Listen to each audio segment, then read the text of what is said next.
And John Wehner of the Pirates is indeed on the line with us this morning. Rock, good morning. Good morning, Todd. How's things? Well, it's just snowy and beautiful here in Indiana, PA. Yeah, well, hopefully you guys don't get dumped on. I know there was a threat of a lot of snow, but it doesn't look like you're going to get that much, right? No, we're not going to get that. We're not going to. And you're probably not getting any snow in Florida this morning, right? No, it was supposed to rain all morning, but now it looks like that it might miss us. So if we get any, it's going to be later this afternoon. So yeah, we're still in the 70s, just a little breezy. Yeah. So the Pirates aren't playing today. Does that mean you guys get to go swing the sticks a little bit at the little white ball?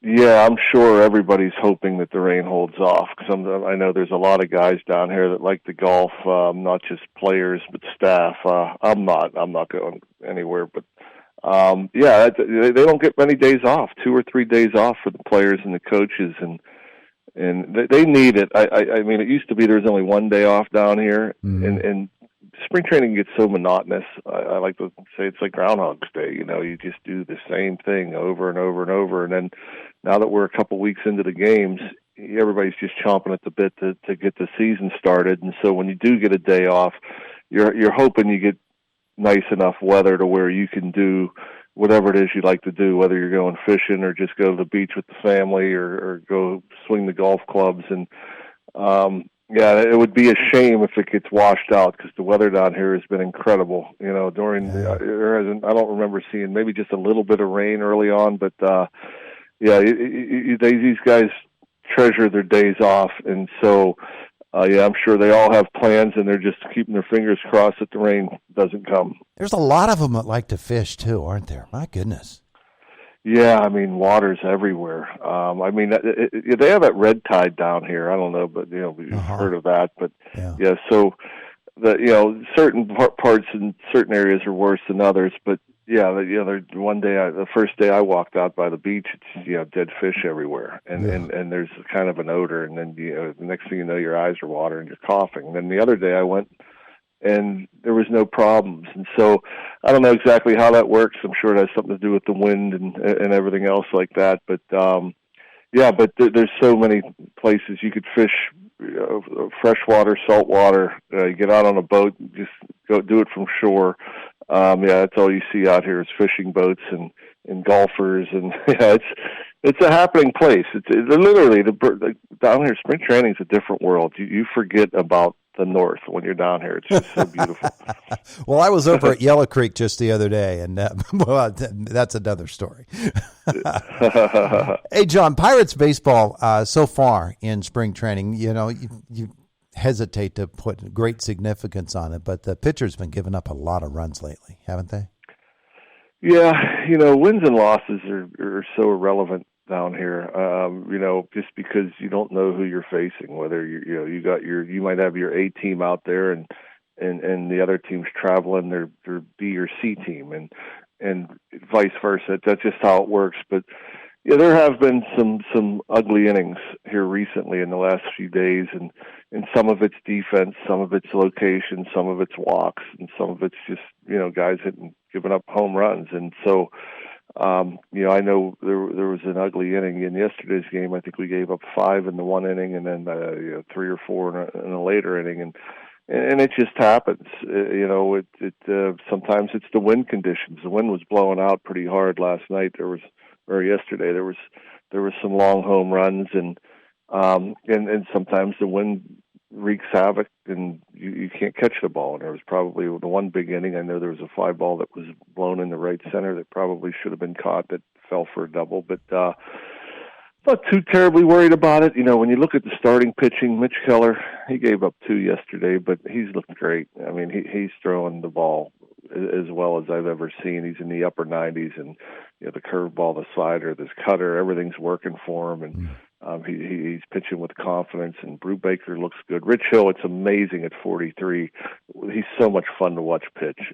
He dominated his outing the other day. I think that was Saturday, and but it's going to happen where you give up runs, and a lot of the times it's not your relevant guys that are giving up runs. I look at our rotation, and it's going to be better than it was a year ago with Contreras and Vince Velasquez, another new addition, and the bullpen should be a strength. There's some pretty big arms out there as well, but yeah, there might be a little bit of concern, if the guy's not throwing strikes or if their stuff's getting turned around consistently. But with the guys that I think we're taking north, I haven't seen a whole lot of that as far as the guys you're relying on getting hit.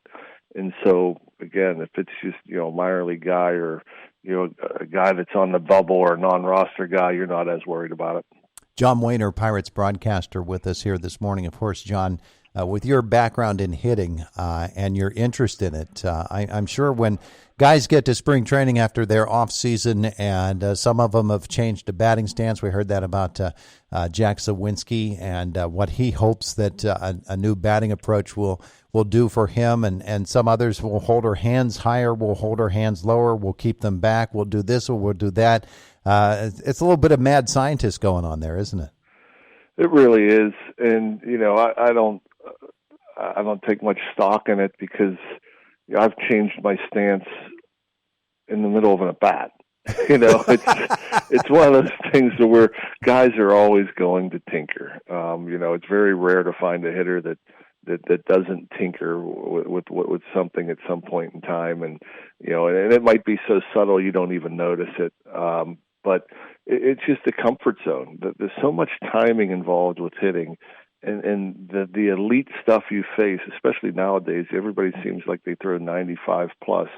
And so you got to be on time to get to that fastball. And so if there's a way that you feel like you can free up your body, like with Sawinski being a little more upright, a little more open stance, to where it frees him up and he feels like he can be quicker to the ball, then once you're able to time up and get the barrel to a fastball, it kind of slows everything down for you. And so the timing of a swing is, the two major things are you got to get your hands back in time and you got to get your front foot down in time. And if those two things happen, at about the same time to where, you're getting there early, then you're going to be able to catch up the fastballs. And then for whatever reason, your mind will slow down. And, once you turn a fastball around, you're just up there looking for the ball and reacting. And so, yeah, I think there's so much working out in the off season. These guys hit so much, and there's so much technology. I mean, a lot of times, there's a lot of information, and there's a lot of things to hitting to where, you're doing stuff all winter long, and the season comes. Sometimes it works out, sometimes it doesn't. Then you realize how fast things are moving. You're like, oh my gosh, this isn't working, and you got to try something else. But a lot of the cases, the work pays off, and they come out there. But you're going to see guys they tinker all year round. It's not just the off season. It's just when everybody goes into slumps, and when you start struggling a little bit, then you start to tinker. Yeah. I noted that O'Neill Cruz cranked one out at 110 miles an hour yesterday. He seems to be where he wants to be with his swing. It's a much more disciplined swing this year, isn't it?